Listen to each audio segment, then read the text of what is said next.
lots of places you can look. I'm sure that there are resources in the college counseling office, I'm sure, here at St. Louis Park.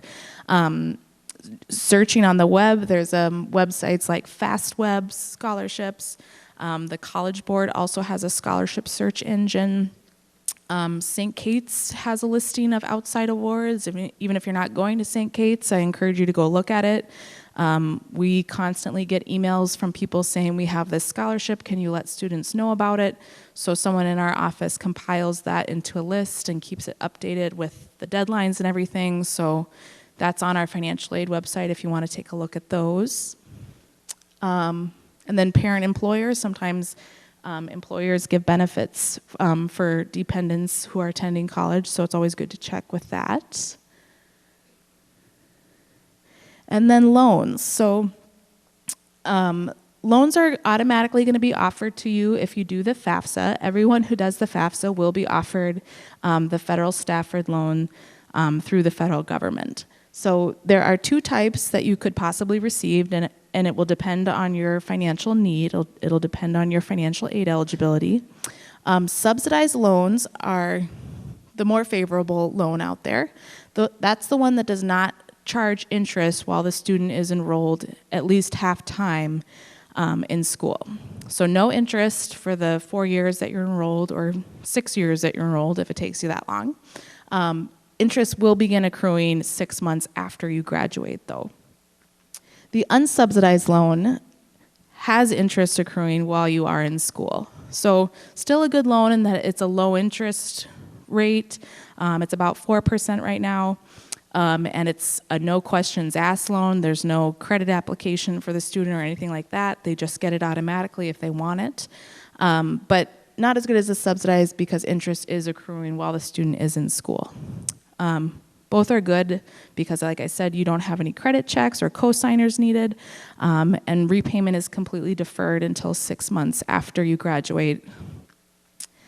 Another loan that's available through the government, the federal government, is the Federal Direct Parent Plus loan. So if the parent would like to do some borrowing on behalf of the student, this is one of the better parent loans out there, or one of the only parent loans out there, actually. So the parent is the borrower.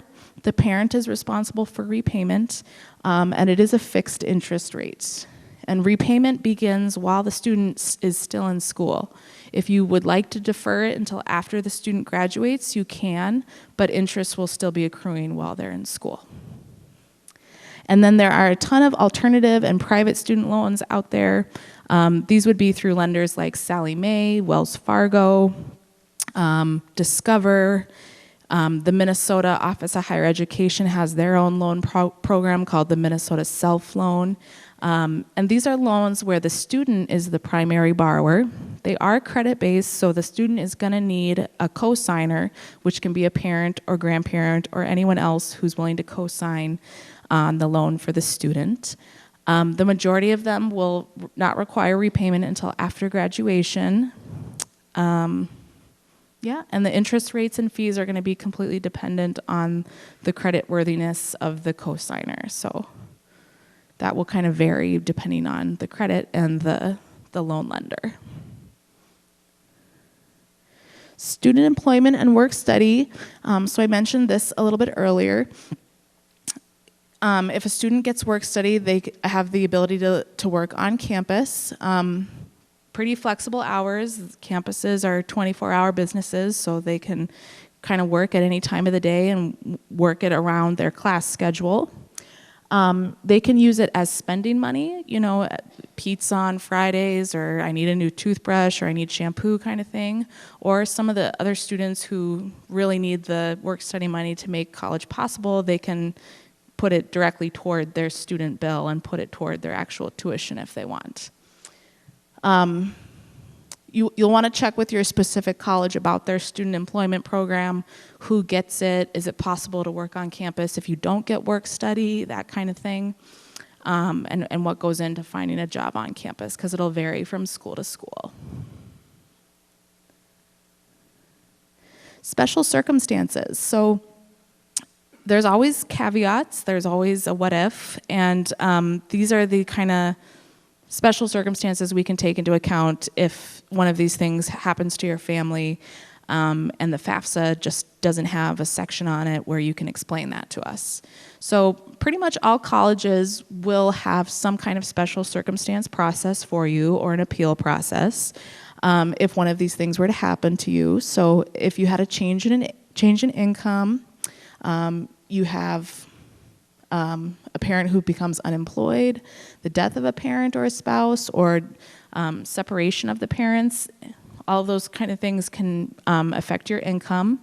And we can take a look at doing a special circumstance where we can remove some of that income you lost and see if it results in any additional financial aid being awarded to you.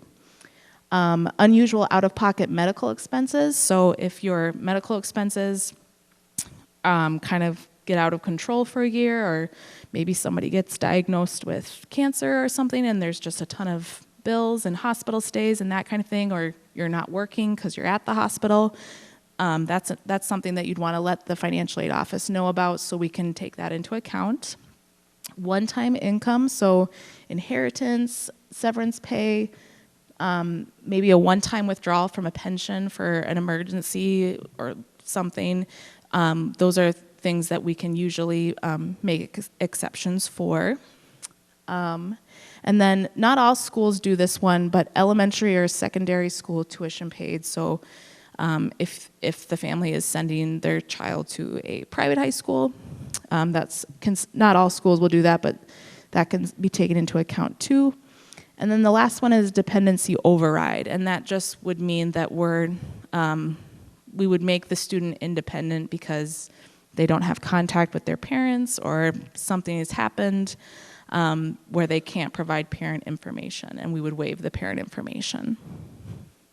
And there's probably a lot of other special circumstances that aren't up there that we could probably work with you on and take some special consideration for. You would just need to contact this specific school that you're looking at and see how they would handle it. Tuition reciprocity, we like to mention this just in case you don't know, but it allows the Minnesota residents to attend public institutions at a rate similar to the Minnesota resident rate. So that's available in Wisconsin, North Dakota, South Dakota. And then through the Midwest Student Exchange Program and a couple more institutions, certain institutions within those other states there. And all of this information is listed on the Minnesota Office of Higher Education. So if you're wondering about a specific school, you could go and look there. And then we just also want to let you know about some of the federal higher education tax advantages. So you're sending your kid to college and you get to write off a little bit of it on your taxes, which is exciting, isn't it? They give you pay like $20,000 a year to go to school, and they're like, here's $500 as a result of that. But anyway, every little bit helps. So student loan interest deduction, that's probably more common if your student is out of college and you're making payments on a PLUS loan. The American Opportunity and Lifetime, or the American Opportunity Tax Credit would probably apply to most of you. The lifetime learning is more if you're sending yourself to college, so if your dependents are the ones going, that won't be it. But tuition and fees deduction is also an option. And then there are also tax benefits to doing the Minnesota 529 College Savings Plan. And the school will send you a tax form. It's called a 1098-T, and they'll send that to you at the end of January, around the same time you're getting your W-2 form, and it will have on it the tuition and fees for the school and the amount that you've paid toward the bill, and you'll use that to help complete your tax return and be able to claim one of these tax benefits. Where can I get more information? So feel free to hang on to this if you need more information. The first two are good resources for outside scholarship searches. And then the finaid.org is kind of just a general website. So if you have questions about Finaid, that's a good place to go. And then the Minnesota Office of Higher Education is a good tool as well, especially if you're going to be attending school in Minnesota. And that's going to wrap things up, and I've got time for questions here. So if you guys just want to raise your hand, I'll repeat the question into the microphone, and we'll get started here. We'll start with UCLA here. Sure. So the question is subsidized versus unsubsidized. Why would you want to take unsubsidized? And then the realization is that you need to qualify for the subsidized one, the interest-free. So that screen that I had up that had the cost of attendance minus the EFC and then your financial need. Your financial need is going to need to be greater than the cost of attendance for the institution you're applying to in order to receive this subsidized loan. So you're going to need to have financial aid eligibility to receive the subsidized loan. So the subsidized loan, everyone will be offered the unsubsidized loan because, so how it works is a freshman level student can get $5,500 in student loans. But the max for subsidized loan is only $3,500. So you're automatically, every student will get $2,000 in unsubsidized loan and then up to $3,500 in subsidized loan. And a lot of students do choose to take the unsubsidized even though it does accrue interest during school. But again, it's a free loan and they don't have to, do another loan application, so they decide to take it. Or they don't have a cosigner that they can use. Does that answer your question? Okay. Yes, sure. Yeah, so the question is about parent investments, particularly retirement accounts, and she's wondering if a Roth IRA would be considered a retirement account. And yes, it is. That is a specified retirement account, and you would not include that on the parent asset question. It's included with the 401k retirement, yep. Yes.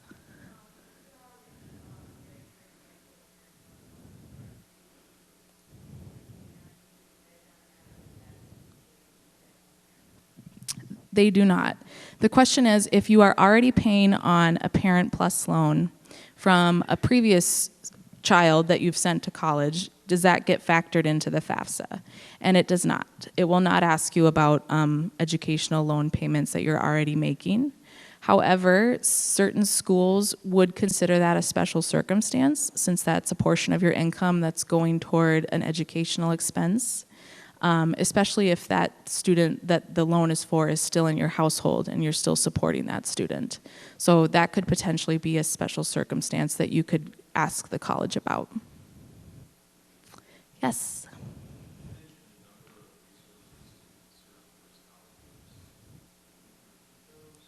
Sure. Yeah, so we do have this PowerPoint in paper form that was handed out, so if you want to grab that. Otherwise, fastweb.com right there is a good scholarship resource scholarship search engine.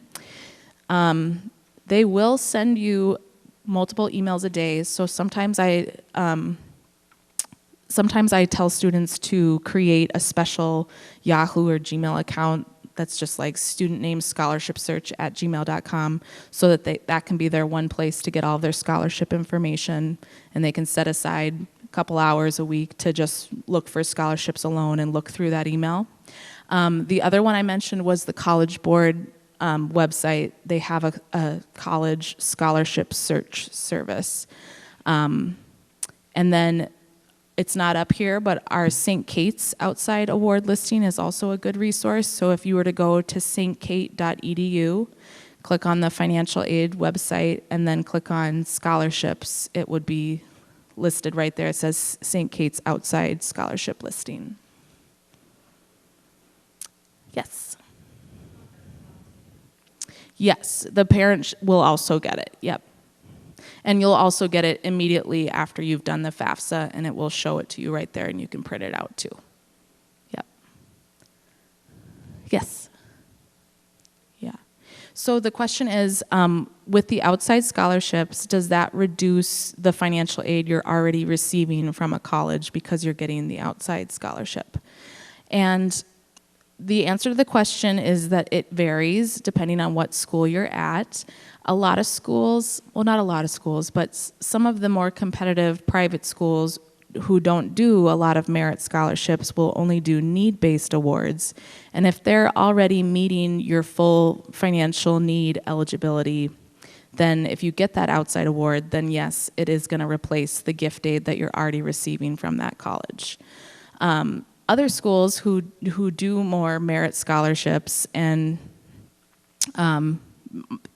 usually most schools award students with some kind of gap that you either fill in with loan or an out-of-pocket payment from a parent or outside scholarships.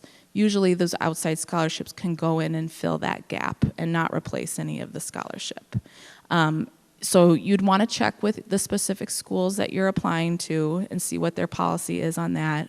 In my own experience, I'd say that the majority of them, it's a bonus to the student. It's not going to penalize them, and it'll be added on top, or if not added on top, it'll replace a loan or replace work study. Yes. So the question is, how do the Coverdell Education Savings Plans count on the FAFSA as a student or parent asset? And you will want to count that as a parent asset. Even though it's in the name of the student, it's likely the parents that have been contributing to it, and it's the parent who set it up, so it's a parent asset. And I think the Department of Education also doesn't want to penalize students or parents of students who have saved for college by counting it as a student asset. Because like I said before, the parent assets are taken into account much less than the student assets. With the student assets, they basically take the amount that the student asset has and divide it by 4 years of school, that kind of thing. So, parent. Yeah. So the question is, what's your advice for students who are going out of state, like going to California, and what applies there? You'll still want to do the FAFSA. All of the federal aid we discussed, like Pell Grant, loans, and work study, will all be applicable. The only thing that they won't be eligible for is Minnesota State Grant. And they would also be eligible for any institutional grant funding that the school offers. So if it's a private school in out of state, they would likely give you some kind of institutional grant or scholarship to help cover the costs. If it's a state school, they still might also give you some kind of out-of-state scholarship, but maybe not at the same level as like a private school would. But usually your best resource is the financial aid office of that school that they've been accepted to, and just calling them up and having a good conversation about what are the options, especially after you've received the financial aid award, and going through it and making sure that you understand all of it, what's renewable, do I have to do a FAFSA again? Does he have to meet a certain GPA to have it renewed? Those kind of questions.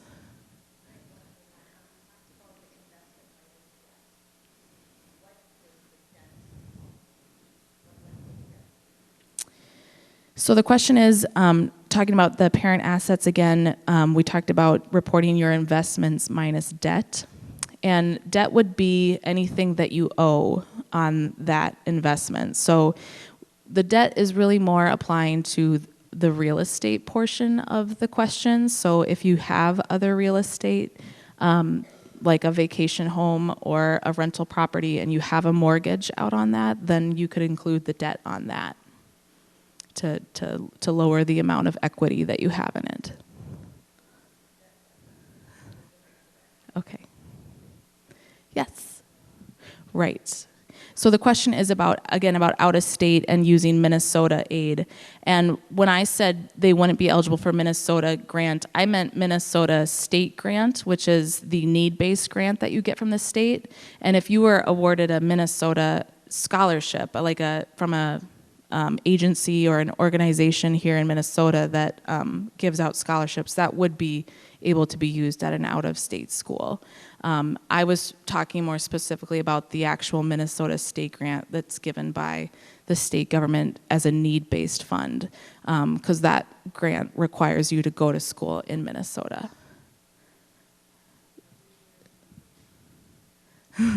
Right.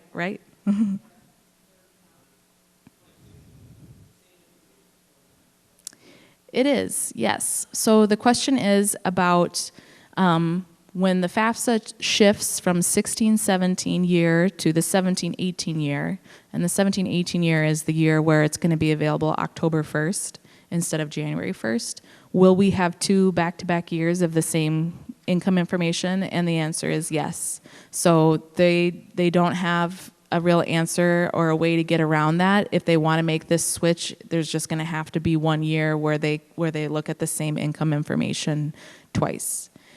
And the only silver lining that I can think of for that is that it's kind of easier for you to do the same information twice. And then if you're selected for verification 1 year, you don't have to submit anything again because they already have it already on file for you. But that is true, that you'll have, if you have a junior high school student who's going to be applying for 17-18, you'll have 2 back-to-back years of the same income information on the FAFSA. Yep. Yes. Yeah. So it'd be their sophomore and junior college years. Yep. That's right. Yeah.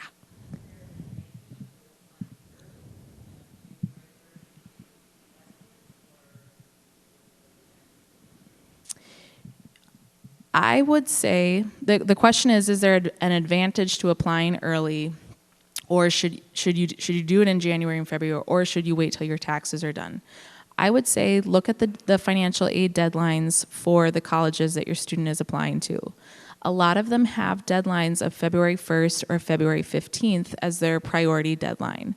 And for some schools, especially some of the competitive ones, those are real deadlines. And if you miss them, you could really hurt your chances of receiving non-entitlement aid, like the institutional grants that they're giving out.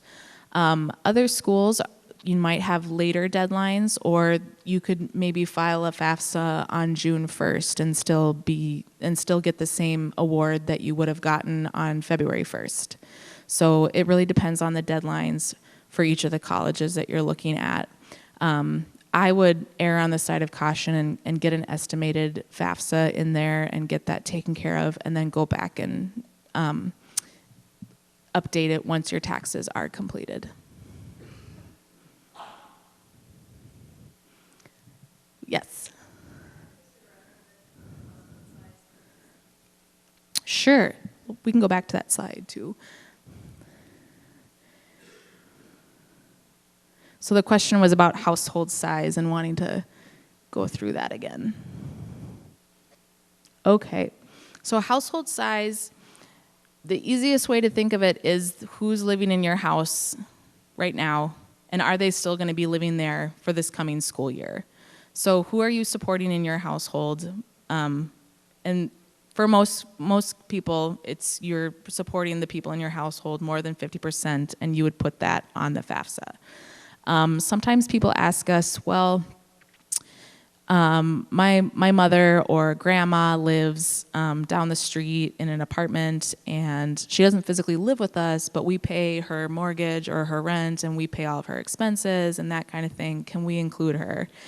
And in that situation, sometimes the college might want you to document that you're supporting that person, but if you are providing more than 50% of their support, you could include that person in your household. And it doesn't need to be someone that you claim as a dependent on your tax return either. Sometimes an aunt or uncle lives in your household and they file their own tax return, but they live in your household, and maybe you provide more than 50% of their living expenses. That person would be considered in your household.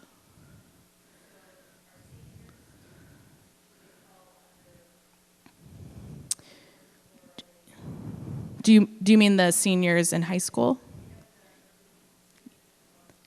Yes, you definitely want, yes. The question is, will the senior in high school that's going to be in college be included in the household size? And the answer is yes. You definitely want, because the student who you're filling out the FAFSA for is that student. So you want to include them in the household for sure. And then they'll also be included in the number of college because they're the one that is applying and going to school. Yep. So if you're a family of 4 and you have an 18-year-old and a 15-year-old, the family of 4 goes on there. The 18-year-old will be the 1. So your household size is 4. Number in college is 1. Yes. Yes, yes. So the question is about the private and alternative student loans. If you are an 18-year-old and you're going to apply for a private loan, are you going to need an adult cosigner to cosign your loan? And the answer is yes.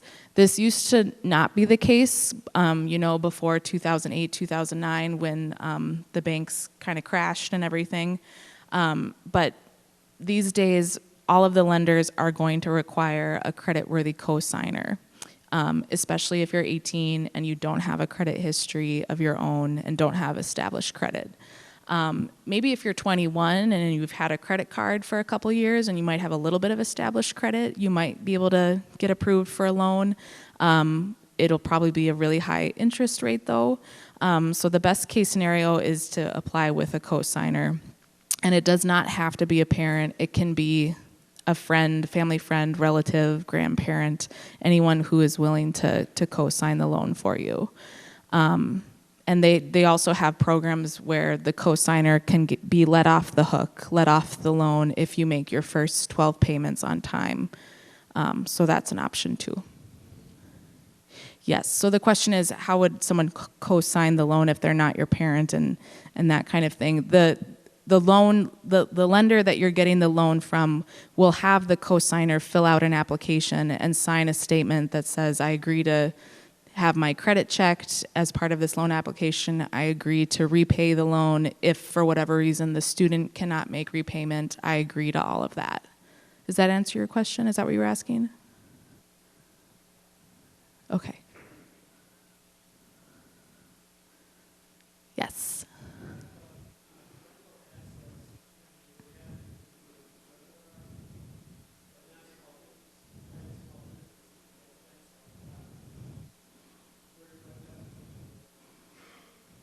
So the question is, you need to report real estate, rental property, but you don't need to report your small business if it's fewer than 100 employees. So he has a small business that has rental property.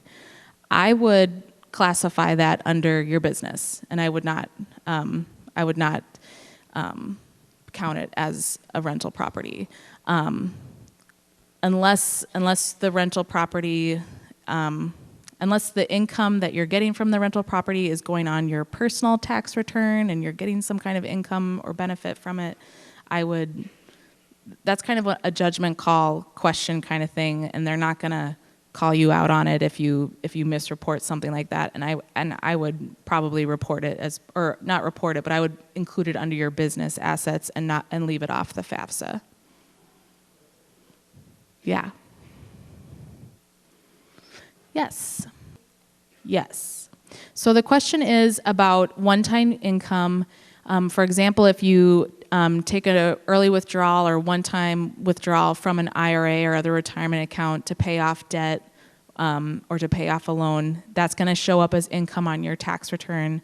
What do you do in that case? And you'd want to contact the individual schools and let them know that that was a one-time thing. And they can usually tell that on the FAFSA because your AGI will be so much larger than the parent wages. So that's kind of a red flag that we look for when we're reviewing your FAFSA. Like, why is the AGI $40,000 higher than what the parents' incomes are? But that's a good thing to be proactive about and contact the schools that you're sending your FAFSA to and let them know that information.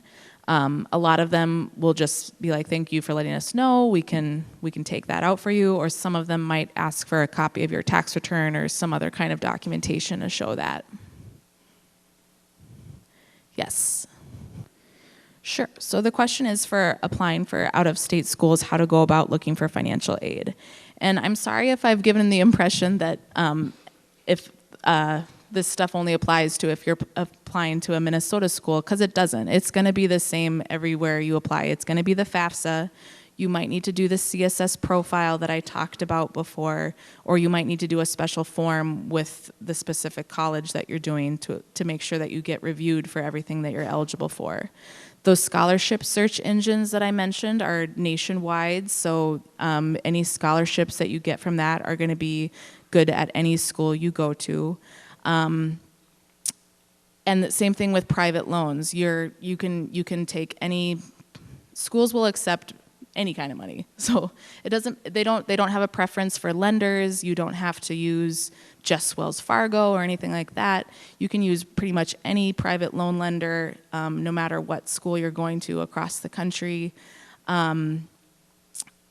And then the same is true for the Minnesota Self Loan. Even though that's the Minnesota loan program, you can still use that at schools that are out of state. And the best thing is just to apply directly with all of your schools that you're applying to, and apply on time to make sure you get reviewed for everything that they offer. Yes.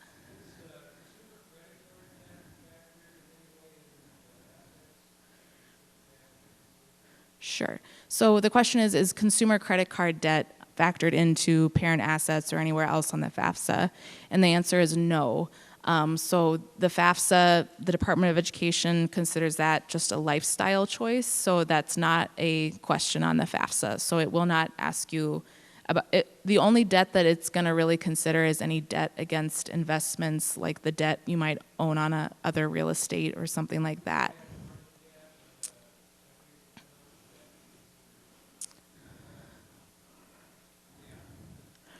I'm sorry, what kind of?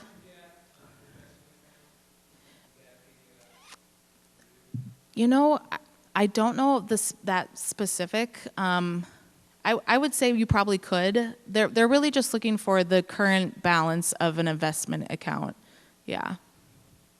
And again, with like estimates are fine. Like if you round to the nearest 100 or 1,000, they're not going to be nitpicky about it. Yes.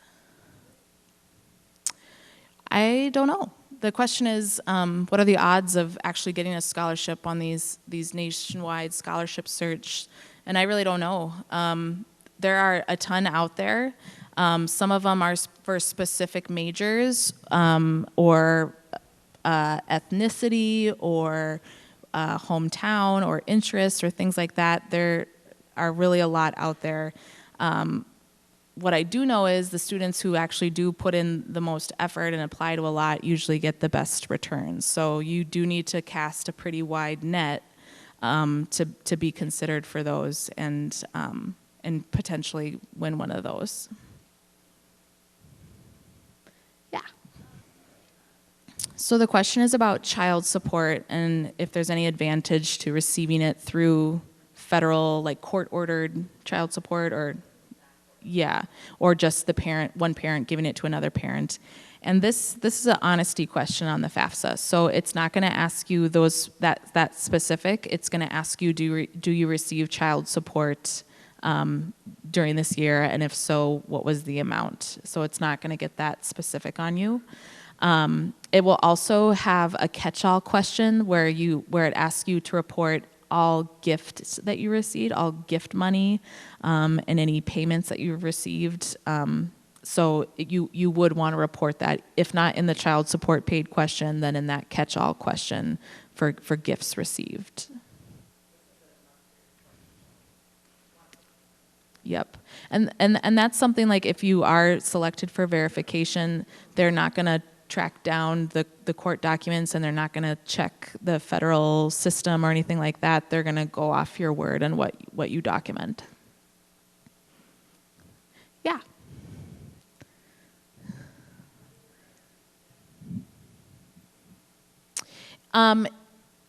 It's going to be treated as untaxed income, so it's kind of a catch-all. So, you know, if your child received $100 or $500 from grandma, I would leave that off.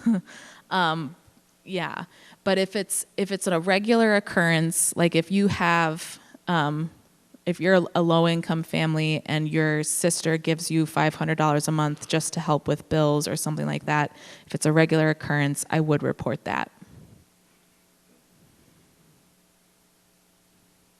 Any other questions? All right, thank you all for coming and being so attentive.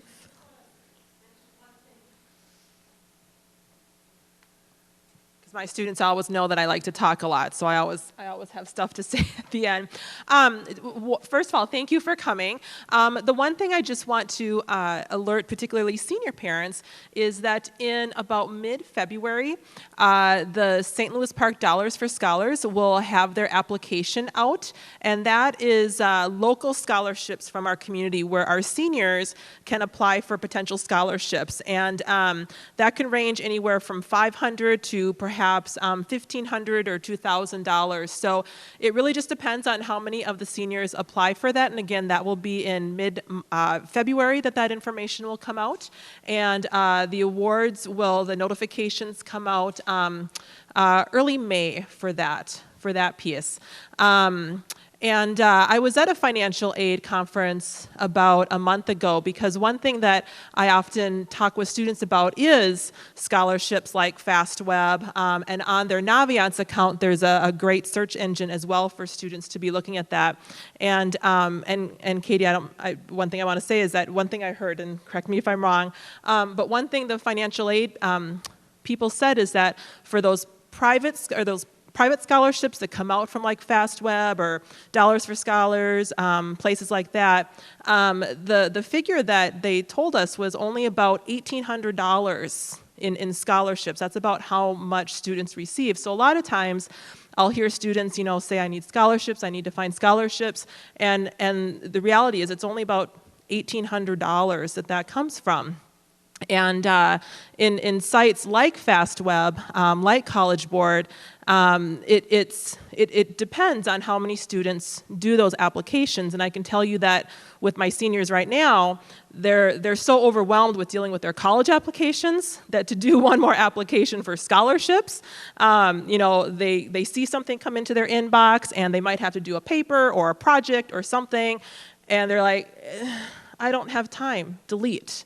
And so it really does depend on how many students do apply for the chance of, what do you get? Because it's, I've told my students that applying for these scholarships, like through FastWeb and College Board, it's almost like a part-time job to be doing this. It's a lot of work, it takes a lot of time, and the kids are really stressed as it is. So that's another piece that does end up on their plate, and it's very stressful for them to be doing that. So I just wanted to put that little piece out about scholarships. So thank you so much for coming. Thank you to Park TV. Thank you to Jody Hatzenbeller for helping us set this up.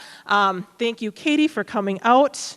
Thank you guys, because I think that Vikings are playing tonight too, right, or something? I don't know. So, okay. All right, thank you. We'll have this up on our website. We'll have a link for YouTube, and this will be on Park TV, so you guys have a wonderful night. Thank you.